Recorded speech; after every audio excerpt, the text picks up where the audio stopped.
नमस्ते बच्चों, कैसे हो आप। आज जो है 12th क्लास के हिंदी विषय का काम करेंगे और हिंदी विषय में आपकी जो पाठ्य पुस्तक है आरोह भाग 2 उसके पहले पाठ से आरंभ करते हैं बच्चों। और इसमें आपका जो पहला पाठ है वो है भगतिन। भगतिन जो है वो एक संस्मरणात्मक रेखा चित्र है और इसकी लेखिका है महादेवी वर्मा। मैं आपको बता देती हूं बच्चों कि आपके इस भाग में से आरोह भाग 2 आपकी जो ये पाठ्य पुस्तक है इसके 2 भाग हैं, एक काव्य खंड है, एक जो है गद्य खंड है। काव्य खंड में बच्चों कविता आती हैं और गद्य खंड में आपके पाठ आते हैं। तो आपके जो हैं अब ये इसका गद्य खंड शुरू किया है और गद्य खंड के पहले पाठ से शुरू किया है। इस पाठ के आधार पर बच्चों आपके पेपर के हिसाब से जो है इसमें बहुविकल्पीय प्रश्न आते हैं, ऑप्शन वाले प्रश्न। इसके अलावा आपके पाठ्य पुस्तक के अभ्यास के प्रश्न आते हैं। जो भी पाठ दे रखा उससे संबंधित कोई भी प्रश्न पूछा जा सकता है। उसके अलावा आप कहते हैं गद्यांश की सप्रसंग व्याख्या कीजिए। इसलिए आपने पूरा पाठ अच्छी तरह से जो है वो अपनी जो आपकी NCERT की पाठ्य पुस्तक है उसमें से अच्छी तरह से पढ़ना है। जितनी भी बार आप पढ़ोगे आपको उसके बारे में उतनी ही ज्यादा जानकारी मिलेगी। उसके बाद फिर आपने जो है उससे संबंधित प्रश्न उत्तर करने हैं।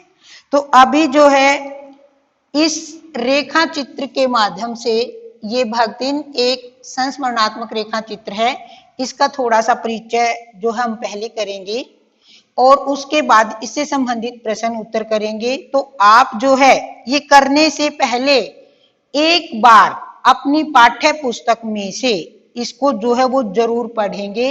उसके बाद जो है फिर आप ये प्रश्न करेंगे। सबसे पहले बता देती हूं बच्चों कि लेखिका महादेवी वर्मा के द्वारा भगतिन एक रेखा चित्र जो है वो है और इसमें भगतिन के जीवन पर प्रकाश डाला गया है। इस रेखा चित्र के मुख्य पात्र बच्चों भगतिन हैं और उनके जीवन में जो उतार चढ़ाव आए हैं उनका वर्णन यहाँ पर लेखिका ने किया है। सबसे पहले भगतिन का व्यक्तिगत परिचय करते हैं बच्चों कि भगतिन का नाम जो है वास्तविक नाम उनका लक्ष्मी है और वो एक अहीर की इकलौती बेटी थी। इनका जो है भगतिन का जन्म झूसी गांव में हुआ था और जब इनकी आयु 5 वर्ष थी, 5 वर्ष की आयु में उस समय बच्चों बाल विवाह जो है होते थे। तो जो है 5 वर्ष की आयु में इनका विवाह हो गया था और इनका विवाह हंडिया ग्राम में हुआ। जो वहां का प्रमुख गोपालक था उसके छोटे पुत्र के साथ जो है इनका विवाह हुआ और जब ये 9 वर्ष की थी, मात्र 9 वर्ष की थी, तो इनका गोना हुआ। गोना क्या होता है बच्चों कि विवाह के बाद कुछ समय के बाद जब लड़की को ससुराल भेजा जाता है तो उसको गोना कहा जाता है। तो इसी प्रकार से जब 9 वर्ष की आयु में भगतिन को उसकी ससुराल भेजा गया तो उसको क्या कहा गया कि 9 वर्ष की आयु में उसका गोना हुआ। उसके बाद भगतिन का गृहस्थी जीवन आरंभ होता है बच्चों। भगतिन जब ससुराल में आ जाती है तो ससुराल में जो है उसके अलावा उसकी सास भी होती है, उसकी 2 जेठानियां होती हैं। विवाह के बाद जो है ससुराल में भगतिन ने जो है 3 बेटियों को जन्म दिया। भगतिन का परिवार कुछ ठीक ठाक से चल रहा था, लेकिन 3 बेटियों के बाद जो है भगतिन की जेठानियां, भगतिन की सास सब जो है वो भगतिन को पुत्र के लिए ताने मारती, पुत्र के लिए कहती कि इसको जो है बेटियां ही बेटियां जो है हुई हैं। लेकिन भक्तिन के जो पति थे वो बहुत ही मेहनती थे और वो जो है सच्चे मन से प्यार करने वाले थे। उन्होंने कभी भी जो है भक्तिन के साथ दुर्व्यवहार नहीं किया। लेकिन कुछ ही समय के बाद जब भक्तिन मात्र 29 वर्ष की थी तो उस समय जो है भक्तिन के पति का देहांत हो जाता है। और जब भक्तिन के पति का देहांत हो जाता है तो उस समय भक्तिन के ऊपर दुखों का पहाड़ पड़ जाता है। जिस समय भक्तिन के पति का देहांत होता है उस समय तक बड़ी बेटी का विवाह हो चुका है, लेकिन 2 छोटी बेटियां हैं, उनका विवाह अभी नहीं हुआ है। परिवार वाले जो है वो संपत्ति के लालच में आकर के भक्तिन का दूसरा विवाह वहीं पर करवाना चाहते हैं, लेकिन भक्तिन स्वीकार नहीं करती। वो अपने कठिन परिश्रम से अपनी दोनों बेटियों का विवाह कर देती है। लेकिन जो है किस्मत इतनी दिन प्रतिदिन उसकी खराब होती चली जाती है कि उसकी बड़ी बेटी भी विधवा हो जाती है। और बड़ी बेटी के विधवा होने के बाद परिवार वाले उसकी बेटी का विवाह उसके जेठ के बड़े लड़के के साले के साथ कर देते हैं, संपत्ति के लालच में आकर के कि ये संपत्ति उनके पास ही रह जाए। उस समय तक भक्तिन हिम्मत नहीं हारती, लेकिन जब ये स्थिति आ जाती है और वो उससे विवाह करने के बाद वो सब कुछ जो है वो बेकार कर देता है, तो उसके बाद जो है भक्तिन की हिम्मत जो है टूट जाती है। और एक दिन ऐसा आता है कि भक्तिन जो है अपने दुखों से दुखी होकर के गांव को छोड़ करके शहर में चली जाती है। यहाँ पर आकर बच्चों भक्तिन जो है उसके जीवन के दुख का अंतिम पड़ाव जो है वो वहां पर शुरू होता है। वो लेखिका महादेवी के पास जो है वो चली जाती है। लेखिका के पास जब काम मांगने के लिए महादेवी जाती है तो वो दुबली पतली तो वैसे ही है, उसने अपने गले में कंठी डाल रखी है। जब लेखिका उससे उसका नाम पूछती है तो भक्तिन जो है इतनी दुखी होती है कि वो अब अपना नाम भी किसी को नहीं बताती। और तो लेखिका उसका नाम जो है भक्तिन रख देती है। उसके गले में उसकी जो है कंठी को देख करके उसका नाम जो है वो भक्तिन रख देती है। वहां से जो है भक्तिन के जीवन का जो है दूसरा पड़ाव शुरू होता है। वहां भक्तिन रह करके और महादेवी वर्मा के पास नौकरी करती है। एक किस्म से महादेवी वर्मा जो लेखिका हैं उनका सारा काम, उनकी देखभाल, उनके कपड़े तैयार करना, उनके लिए भोजन बनाना, ये सारी व्यवस्था जो है वो भक्तिन करती है। लेकिन एक बात है, भक्तिन जो है लेखिका के साथ रहते हुए ये बात नहीं है कि वो हर बात लेखिका की माने। वो एक विचित्र स्वभाव की हैं। वो हमेशा जो है दूसरों को अपने स्वभाव के अनुकूल बना लेती हैं। स्वयं जो है वो अपने आप को दूसरे के अनुकूल नहीं ढालती। अपनी इच्छा से ही वो खाना बनाती हैं और उस खाने के अनेक गुण बता करके और वही खाना जो है वो लेखिका को देती हैं। इसके अलावा वे अपनी स्वामिनी के प्रति उनका पूर्ण निष्ठावान होना भी बताया गया है कि वे अपनी स्वामिनी लेखिका के प्रति जो है पूर्ण रूप से निष्ठावान थी। सेवा भावना उनके अंदर जो है वो कूट कूट कर भरी हुई थी। तो इसमें जो लेखिका ने जो बताया है कि महादेवी वर्मा ने लेखिका ने इसमें जो बताया है कि भक्तिन के जीवन में किस तरह से जो है उतार चढ़ाव आए हैं। इससे संबंधित जो प्रश्न पूछे गए हैं बच्चों, वो मैं आपको बता देती हूँ कि भक्तिन अपना वास्तविक नाम लोगों से क्यों छुपाती थी और भक्तिन को यह नाम किसने और क्यों दिया होगा। भक्तिन अपना वास्तविक नाम, भक्तिन का वास्तविक नाम क्या था बच्चों? लक्ष्मी। और लक्ष्मी को जो है धन संपत्ति की देवी माना जाता है। और ये वो अपना ये नाम क्यों छिपाती थी? क्योंकि भक्तिन के जीवन में जो है धन तो नाम मात्र भी नहीं था। भक्तिन ने अपने जीवन में इतने दुखों को सहन किया, इसलिए वो ये नहीं चाहती थी कि वो किसी को अपना वास्तविक नाम बताए, इसलिए वो हमेशा अपना वास्तविक नाम छिपाती थी।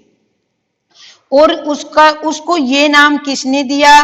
तो भक्तिन को ये नाम, लक्ष्मी नाम, उसके माता पिता ने दिया होगा।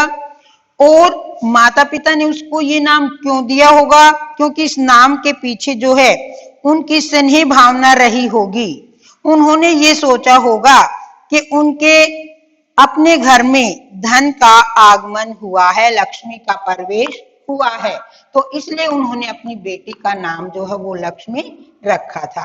लेकिन ये किसको पता होता है बच्चों कि आने वाले समय में जो सोचा होता है वही हो जाए। आगे अगला प्रश्न पूछा गया है बच्चों कि भक्तिन की बेटी पर पंचायत द्वारा जबरन पति थोपा जाना एक दुर्घटना भर नहीं बल्कि विवाह के संदर्भ में स्त्री के मानवाधिकार, इसकी स्वतंत्रता को कुचलते रहने की सदियों से चली आ रही सामाजिक परंपरा का प्रतीक जो है वो कैसे रहा है। तो इसमें ये बताया गया है कि देखो भक्तिन की बेटी, बड़ी बेटी जब विधवा हो गई थी तो उसका विवाह जो है उसके जेठ के बड़े लड़के का जो साला है उसके साथ जबरदस्ती किया गया, जबकि इस विवाह के लिए न तो भक्तिन की बेटी तैयार थी और न भक्तिन तैयार थी।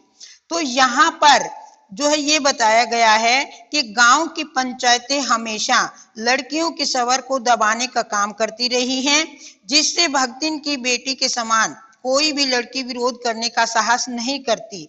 और इसके अलावा भक्तिन की बेटी पर पंचायत द्वारा जबरन पति थोपा जाना स्त्री के मानवाधिकार को ही कुचलता है, क्योंकि जैसा परिवार वाले चाहते थे, जैसे उन्होंने ये षड्यंत्र रच के उसकी बेटी का विवाह उसके साथ किया, उसकी बेटी और भक्तिन दोनों ही इसके विरोध में थी, फिर भी जो है पंचायत के द्वारा ये कार्य किया गया। अगला प्रश्न है बच्चों कि 2 कन्या रत्न पैदा करने पर भक्तिन पुत्र महिमा में अंधी अपनी जेठानियों द्वारा घृणा व उपेक्षा का शिकार बनी। ऐसी घटनाओं से ही अक्सर यह धारणा चलती है कि स्त्री ही स्त्री की दुश्मन होती है। क्या इससे आप सहमत हैं? तो लेखिका ने यहाँ पर इस आधार पर यह प्रश्न पूछा है कि देखो कि जो है भक्तिन की 3 बेटियां थी, जबकि उसकी जेठानियों के पुत्र थे, उसकी सास के 3 पुत्र थे, तो वो सब जो है वो ताने मारती थी, भक्तिन के लक्ष्मी को जो है वो ताने मारती थी। और जबकि भक्तिन के पति ने उसके साथ कभी भी दुर्व्यवहार नहीं किया, हमेशा जो है उसकी सास के द्वारा, उसकी जेठानियों के द्वारा ही उसको अपमानित किया जाता था, घर का सारा कार्य जो है उनसे ही करवाया जाता था, खाने में उनको अच्छा भोजन नहीं दिया जाता था। तो इन सब आधार पर यही कहा जा सकता है बच्चों कि जो है स्त्री ही स्त्री की दुश्मन होती है। हम इस बात से पूर्ण रूप से सहमत हैं, जैसा कि इस रेखा चित्र के माध्यम से बताया गया है। अगला प्रश्न है आपका कि भक्तिन अच्छी है यह कहना कठिन होगा क्योंकि उसमें दुर्गुणों का अभाव नहीं, लेखिका ने ऐसा क्यों कहा होगा? ये बात जो है लेखिका महादेवी वर्मा ने कही है कि भक्तिन जो है अच्छी है लेकिन उसमें जो है दुर्गुणों का अभाव नहीं है। किस आधार पर कहा है? भक्तिन के अंदर जो है अपनी जो लेखिका है उसके प्रति पूरी श्रद्धा भाव है, लेकिन कई बार जो है लेखिका अपनी बात को जो है हमेशा ऊपर रखती है और लेखिका को की बात को मानने के लिए तैयार नहीं होती। कई बार जो है भक्तिन लेखिका के इधर उधर पड़े पैसों को भंडार घर की मटकी में छिपाकर रख देती है और पूछने पर वह इसे चोरी नहीं मानती। हालांकि बाद में पता लगता है कि लेखिका के लिए ही उसने वो पैसे संभाल कर रखे थे। जब कई बार जो है उसकी मालकिन कभी उस पर क्रोधित होती है तो वह बात को इधर उधर बताती है, इसे झूठ बोलना नहीं मानती और वो कहती है कि ये कार्य तो मैंने इसलिए किया था। और कई बार क्या करती है कि शास्त्रीय कथनों का वह इच्छा अनुसार व्याख्या कर देती है। वह दूसरों के कहे को नहीं मानती और दूसरों को अपने अनुसार बना लेती है। स्वाभिमानी जो है स्वामिनी द्वारा चले जाने के आदेश को वह हंसकर टाल देती है और लेखिका के घर को छोड़कर नहीं जाती। इन सब बातों के आधार पर ये जो है कहा जा सकता है कि लेखिका ने स्वयं कहा है कि भक्तिन अच्छी है, भक्तिन के अंदर सेवा भाव है, श्रद्धा है, लेकिन वो अपनी मनमानी भी करती है। भक्तिन द्वारा शास्त्र के प्रश्न को सुविधा से सुलझा लेने का क्या उदाहरण लेखिका ने दिया है। भक्तिन स्वयं को बहुत समझदार मानती है, प्रत्येक बात को अपने ढंग से जो है कहती है, अपने ढंग से बताती है। जब लेखिका ने उसे सिर मुंडवाने से रोकना चाहा तो भक्तिन ने शास्त्रों की दुहाई दी और यहाँ तक कि शास्त्रों में स्पष्ट लिखा है, कह डाला तीर्थ गए मुंडाए सिद्ध। लगता है कि यह उस उक्ति उसकी अपनी गढ़ी हुई है अथवा लोगों से सुनी सुनाई है। शास्त्रार्थ की बातों को भी वो अपनी मन मर्जी से अपने अनुसार उनकी व्याख्या कर लेती है। भक्तिन के आ जाने से महादेवी अधिक देहाती कैसे हो जाती है। जब भक्तिन आ जाती है तो भक्तिन स्वयं पूर्णतः देहाती थी। वह अपने देहाती जीवन पत्ति को नहीं छोड़ सकी, इसलिए उसने महादेवी को भी अपने साचे में ढाल लिया। उसे जो कुछ सहज और सरल पकाना आता था वह महादेवी के लिए वही बनाती थी, वही उसको खिलाती थी, उसके जो है गुण बताती थी। बाजरे के तिल वाले पूहे बनाती थी, कई बार जो है भुने हुए भट्टे की खिचड़ी बनाती थी। इन सब के कारण जो है भक्तिन के आ जाने के बाद जो है लेखिका भी देहाती हो गई थी। ये बच्चों आपने जो है भक्तिन रेखा चित्र जो है आपका हो गया है और मैंने आपको पहले भी बता दिया था। इसी आधार पर आपने इसको पढ़ना है, इसके प्रश्न उत्तर करने हैं, बहुविकल्प प्रश्न उत्तर करने हैं, गद्यांशों की सह प्रसंग व्याख्या करनी है।